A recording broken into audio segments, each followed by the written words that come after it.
This is Shuttle Launch Control, T-minus 3 hours in holding. Here's our commander, Chris Ferguson. He's in the suit-up room. He's having a fit check of his helmet. He's our commander on this flight, and going over to pilot Doug Hurley.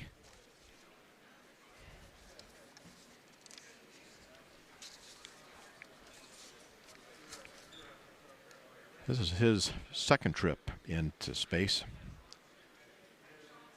He completed his first space flight on STS-127, and he's logged more than 376 hours in space.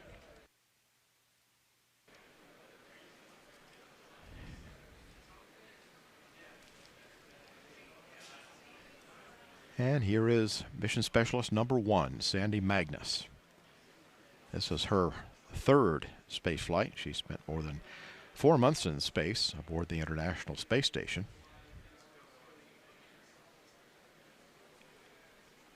She flew on STS-112, logged 11 days in space, and then 4.5 months after being on board the space station as a member of the Expedition 18 crew. This is Rex Walheim. He's our mission specialist number 2. He's making his third space flight. He's spent more than 24 days in space on STS-110 and STS-122, and he's had 5 spacewalks totaling more than 36 hours. And he's served very effectively as the chief of the EVA branch. So the crew now is finishing their suit-up activities, and they are scheduled to leave for the launch pad in just about 25 minutes. And here they come.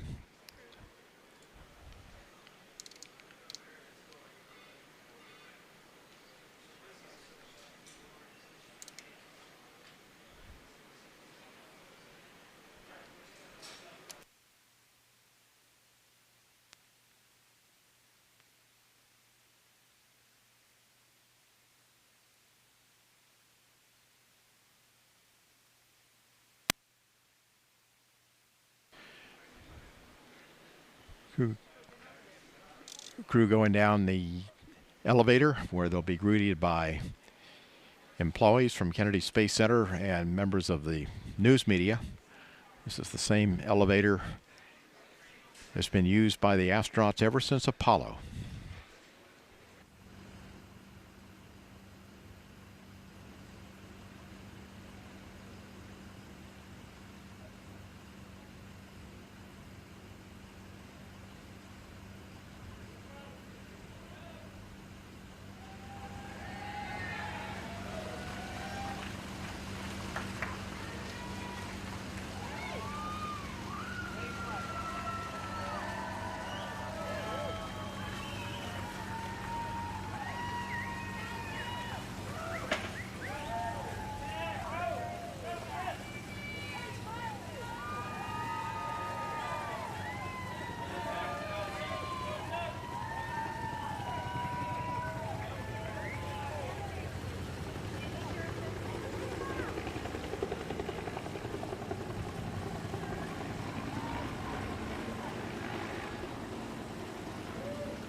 And there they go, escorted by NASA security.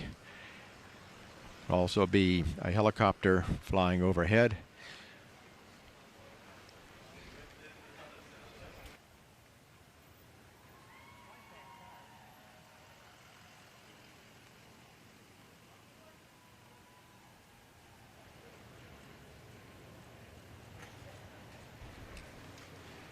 About a 20-minute ride out to launch pad 39A. This is shuttle launch control, T-minus 2 hours, 31 minutes, 5 seconds, and counting. The flight crew is now in the white room of the orbiter access arm. Members of the closeout crew are in the white coveralls, and the astronauts, of course, are in the orange pressure suits. The closeout crew will be assisting the astronauts with their helmets and other equipment as they enter the orbiter. This is an incredibly experienced and dedicated team that gets the people on the orbiter, and Travis is in charge of the whole thing. And not only is he in charge of this one, but he's in charge of the whole closeout crew. We can see here Chris Ferguson getting put into his seat, and the folks that are helping him get into his seat there are the number 2. If you can see the number 2 on him is Randy Brezhnik. He's actually a Marine Corps colonel. He's one of our astronauts. You can see him in the one screen. And Randy is actually getting on there to help out with the communications checks and all those kind of things. But the guy running the operation is Drew Billingsley, who's number 3. And you can see him kind of climbing all over there. If you look in the view there, you can see Chris Ferguson right in front of us, and kind of behind to the right, kind of leaning over, is Randy Brezhnik, number 2, and now disappeared from sight is Drew Billingsley. He's called the flight deck crew insertion technician, the one that gets him on the upstairs. Born in Santa Monica, California, and grew up in Huntington Beach. Served in the U.S. Army. He's been in this role for a long time. He was initial suit tech in STS-86 back in 1997. What they're doing as they go through here is, as Chris gets in the seat, there's probably about 9 different connections that need to be made, both to the vehicle itself as well as within his own gear there. And as you can see, we're pretty much, as astronauts, just hanging back and letting them do it. The best thing we can do is let these professionals do their job. So you can see Chris is just concentrating on getting his hands out of the way and making sure that Drew has access to what he's working over on the right there is his liquid cooling. You've got all the straps that have to come around. It's a 5-strap harness. You have to get the parachute, which is what you're seeing there. Randy has the close one, and Drew has the far one. You get the parachute straps that are waiting for you. The parachute's already in the seat when you get in. They put those over the side, and they connect those in. You'll see a real good shot of that right here. You'll see them connected into the straps that Chris is already into, that he came in with his chest strap and everything. So that gets connected there. And they're essentially doing all these connections to make sure he's nice and snug in there and all ready to go.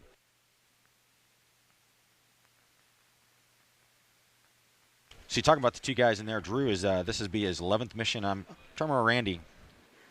And this is Randy's first one as the number 2. So this is the first time he's actually inside the vehicle doing this setup here. So I'm sure he's having a lot of fun.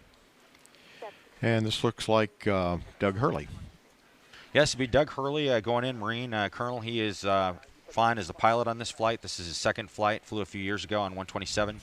And he's being helped there. You can see the guys out in the white room to get everybody ready to go. Number 4 there is Renee Arians. He's another longtime member. And by the way, all the guys that we've talked about so far are USA employees, other than Randy Brezhnik, of course, who's the astronaut. But Renee has been with the United Space Alliance for a long time. 27 years in the space program. He's been for 40 launches. And he's just doing a great job for us. He's been the OVCC. He's actually had Travis Thompson's job. Travis is number 1. There's only about 3 or 4 people that are qualified to do that job at any one time, and Renee is another one, but in this flight he's actually filling the number 4 role. And so he does a great job with it. He's going to be the hatch technician when they close the hatch and take care of all that stuff. Now you mentioned Randy Brezhnik. He's the ASP, right? Astronaut Support Person. Yep, it's called Astronaut Support Person, yeah. When does he get on board? He gets on fairly early, doesn't he? He does. He comes out and gets everything prepared inside the crew cockpit before the crew gets out there and make sure that all their gear is in place. There's a lot of things they don't bring with them. They don't carry out with them that we take out for them. And I did this job quite a while ago, and there's a lot of things you take out there, get ready. You essentially triple check the cockpit to make sure everything's in place. You can see Drew there working with Chris Fergie's communication gear. That's the white line that's coming down. It's actually from the back of the helmet that connects into the system, but that's the line that communication comes through. So you see that wraps around a couple times. And the black piece of gear we call the hot dog there, that's the quick disconnect. Everything that he's being strapped into the shuttle with has a quick disconnect so they can just pull things instead of having to tightly undo things. Everything just has a quick pull that they can take apart in case they would have to get out. If there's some kind of emergency at the pad and instead of launching they're going to have to get out, there's a bunch of quick disconnects you pull so they can just, for Chris, he would roll to his right, drop down on the MS2 seat, which Drew or not Drew, but Randy Brezhnik is kind of over there on the left. He would drop down on the seat down there and then get out of the vehicle. So that's part of the reason why it takes so long, is because everything's an intricate thing. You don't want anything to be tangled up. You don't want anything that can slow the crew member down if they need to get out of the vehicle. So. And this is Sandy Magnus. She's our mission specialist number 1. So when she gets in, I think she's going to be on the flight deck in the aft right seat. Step 628. That's correct. We got a good view of it now. They are complete. Doug has gotten in from the middeck, and you kind of have to go in through the middeck, through the hatch, and in the middeck you kind of take a right, about a 90-degree right. You have to go through the ladder access, which normally when you're vertical you'd be climbing the ladder. In this case you're going right, and then you actually crawl on the aft panels, and you can see that Randy's actually standing on the aft panels there as he gets folks ready to get in the vehicle. So we've got things down there that protect the aft panels. Certain place where you can stand, like you notice, for instance, Randy's not standing on the switches. We can't stand there. But it's kind of intricate. You have to weave your way around, and so you come in the hatch, you turn to your right for about 90 degrees, go about 5 feet, you drop down to the aft panels, aft lower panels of the flight deck, and then you climb up on the Mission Specialist 2 seat, and then you have to get yourself up in the pilot or commander seat. So these are the hardest 2 seats to get into, and it's kind of a monkey bar thing. There's a grip up there that they grab with their hands, and then they put their feet up there, and oftentimes you'll see the technicians, either Drew or Randy, helping them get their feet up there and get all situated. And then the critical thing is getting yourself on the parachute correctly. You want to get yourself all the way down in the seat, as far as to the seat pan as you can, because the shoulder straps of the parachute can be quite painful if you don't get those a little bit loose. So you want to make sure you're as far down in the seat pan as possible. So you'll see a lot of adjustments here where they're pushing on them and pulling on people and getting them in the right place. And it's kind of a manhandling task. Obviously with the suit weighs a lot. It usually weighs about 50 to 60 pounds, and so they're carrying a lot of extra weight, and it's bulky, and it's hard to get where you want to go. And that's why we have so much extra help in there for these guys. This job is almost impossible to do yourself on the ground. On orbit, it's pretty easy. You just have to set things up, and you're floating, so it's a lot easier. You can move around a lot more readily, and the bulkiness doesn't hurt you nearly as much when you're in zero-G. CMT and MT adjustment is complete. Ready for IMU platform positioning. Copy that. Next milestone is a check of the orbiter's flight controls. TLS is go for purge sequence 4.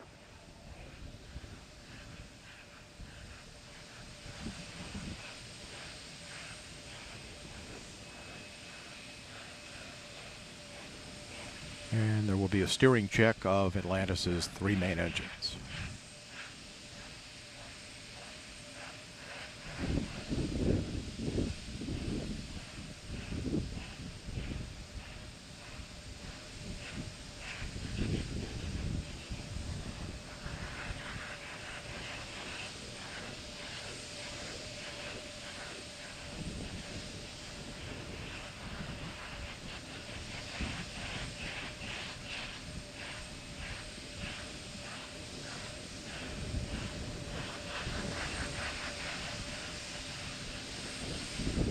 Verifying now that the main engines are in their start position.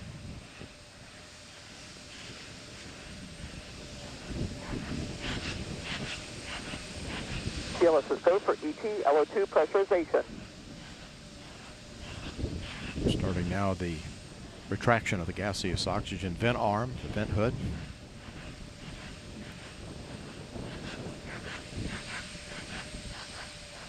TLT OTC, clear caution warning memory. Verify no unexpected errors.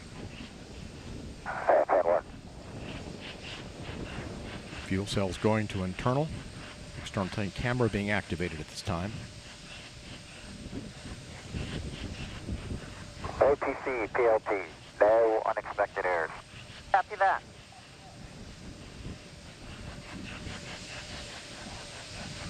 Flight crew OTC, close and lock your visors and initiate O2 flow.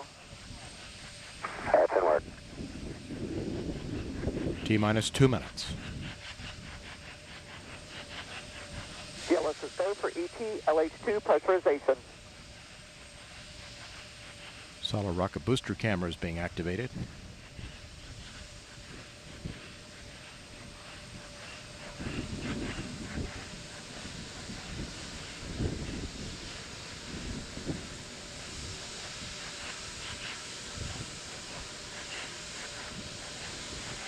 T-minus 30 seconds.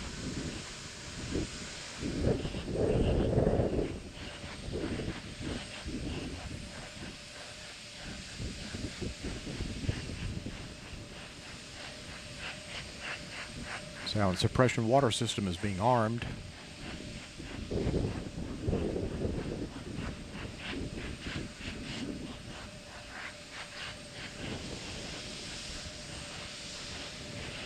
T-minus 1 minute.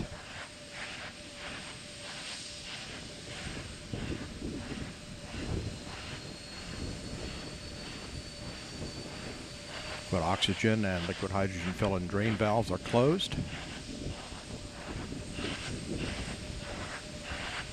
T-minus 40 seconds, handing off to Atlantis' computers at T-minus 31. T-minus 35, 33, Clock will hold at T-minus 31 seconds due to a failure. and we have had a failure. Grand Lot sequencer We had a problem on the GOX retract switches. NNTDSP. Go ahead. Yes, sir. We need guys to go do the verification per the LCC, please. All right, CMAC? Yes, CMAC. The LCC says we need to verify using a camera, and we're positioning camera 62 right now. Okay. Let us know as soon as 62 is swung over and you can verify LCC for GVA retract, please.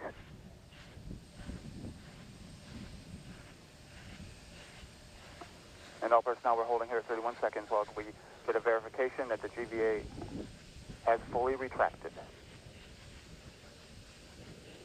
per our pre-plan. This is CMAC. We verify retracted. Okay, and you can verify that it is fully retracted per the instructions that we developed, correct? That's correct. All right, and SPE? And NTD, SPE concurs. They satisfy the requirements of GSE 13 pre-plan contingency. I am go. Okay, I copy. And launch director? Yes, sir. I heard all that and concur. Press on. All right, very good. NTD, SP. Yes, sir. Yes, sir. I need concurrence to GLS and mass to clear the hold, please. Very good. And GLS, you have concurrence? Go. Copy that. It's in work. Thank you. Let us know when that's complete.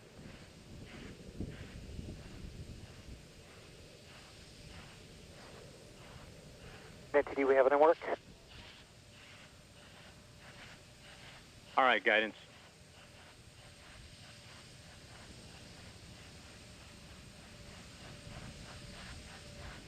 And just a reminder for folks, our lock turn back hold time is 3 minutes and 16 seconds.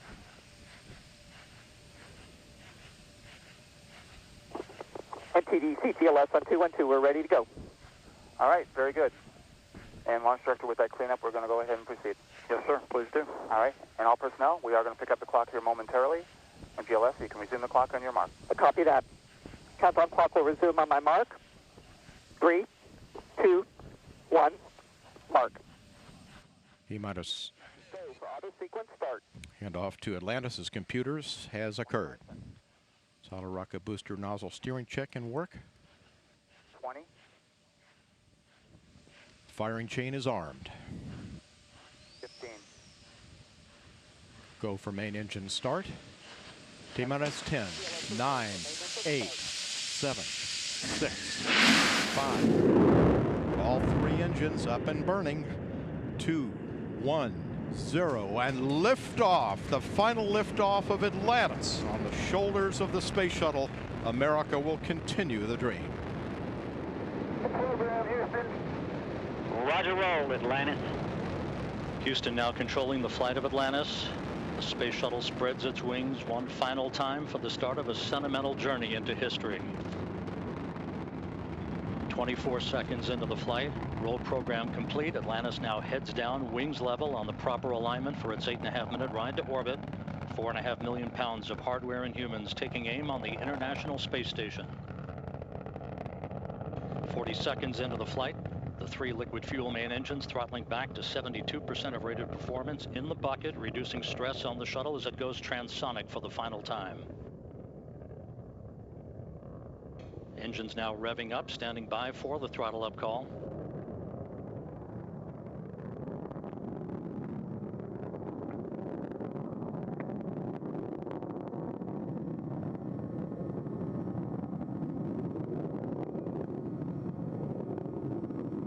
Atlantis, go at throttle up, no action, DPDT. Go with throttle up, no action on DPDT. That call from Capcom Barry Wilmore, a transducer, instrumentation only, no action required.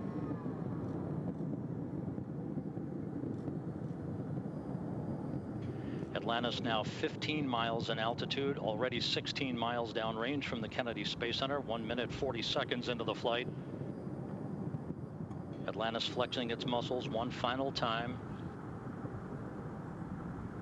Atlantis traveling almost 2,600 miles an hour, 21 miles in altitude, 24 miles downrange, standing by for solid rocket booster separation.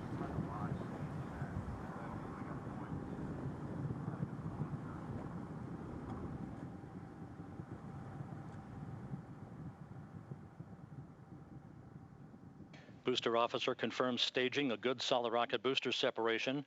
Guidance now converging. The main engine steering the shuttle on a pinpoint path to its preliminary orbit. 2 minutes, 20 seconds into the flight. Atlantis already traveling 3,200 miles an hour, 35 miles in altitude, 50 miles downrange. The propulsion officer reports the orbital maneuvering system engines have ignited. Atlantis kicking on its afterburners for 1 minute, 23 seconds for the final phase of powered flight. Atlantis, 2-engine TOW. 2-engine TOW. That call from Capcom. Single pane day, so in the event of contingency, you're in plane plus 230 on the ECAL page.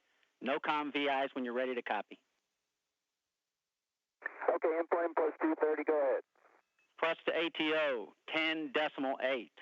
Press to MECO, 14.7. Press to ATO, 10.8. Press to MECO, 14.7. That's a good read back, Atlantis. Because of the slightly late launch time, Capcom Barry Wilmore reading up to pilot Doug Hurley the updated abort boundaries for Atlantis, which is flying on the singular power of its 3 liquid fuel main engines, draining a half a ton of fuel per second from the shuttle's large fuel tank.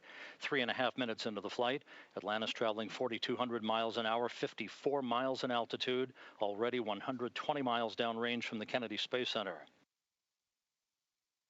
3 good main engines, 3 good auxiliary power units, 3 good fuel cells for Atlantis.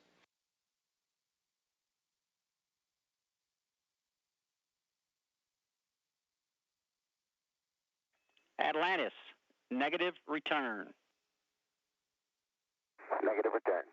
That call from Capcom Barry Wilmore indicating that we're too high in altitude, too far downrange to return to the launch site in the event of an engine failure. However, Atlantis' 3 engines performing perfectly. 4 minutes, 20 seconds into the flight.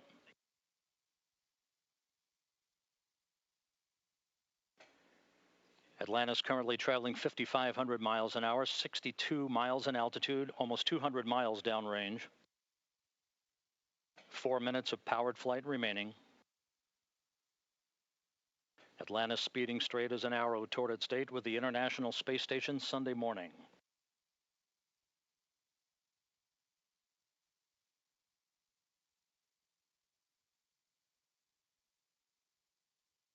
Coming up on the 5-minute mark. Atlantis now traveling 6,500 miles an hour, 66 miles in altitude, 250 miles downrange. Atlantis, press to ATO. Press to ATO. That call indicating we can make minimal orbital targets in the event of an engine failure. All 3 engines continue to function normally. Atlantis will begin its slow roll to a heads-up position shortly.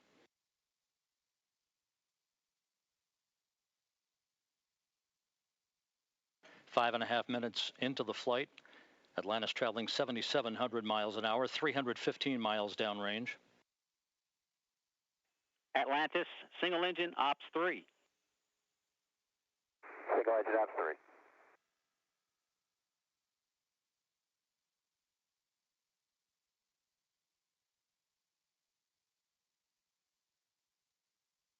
And the guidance officer here in Mission Control confirms that the computers are commanding the main engines to swivel. Engine Zaragoza, 104.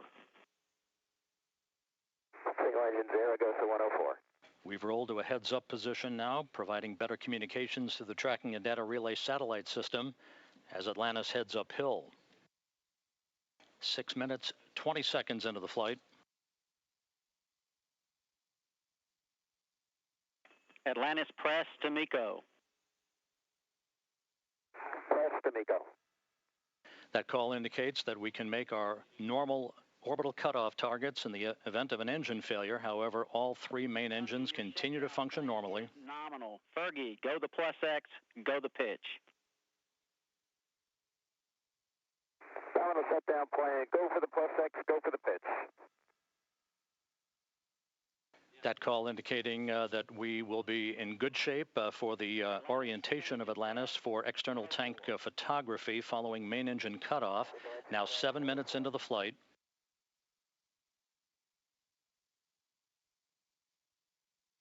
One minute, 20 seconds till main engine cutoff. Atlantis traveling 12,000 miles an hour.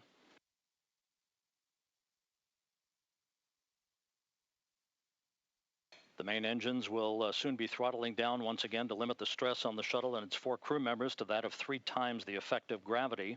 Atlantis currently traveling at a speed of more than 4 miles a second. 1 minute of powered flight remaining for Atlantis.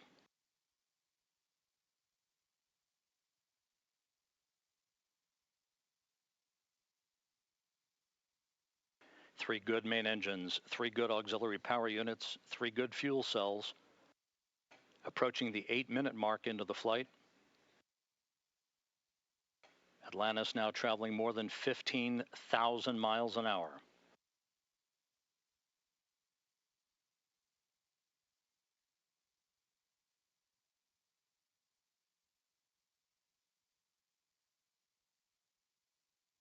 Eight minutes, 15 seconds into the flight, standing by for main engine cutoff. That'll be followed a few seconds later by the separation of the external fuel tank.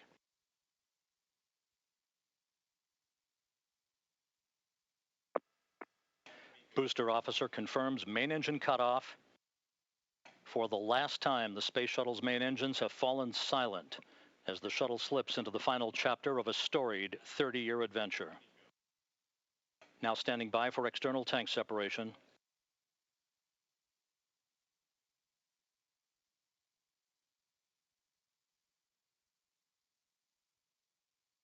Atlantis off the tank.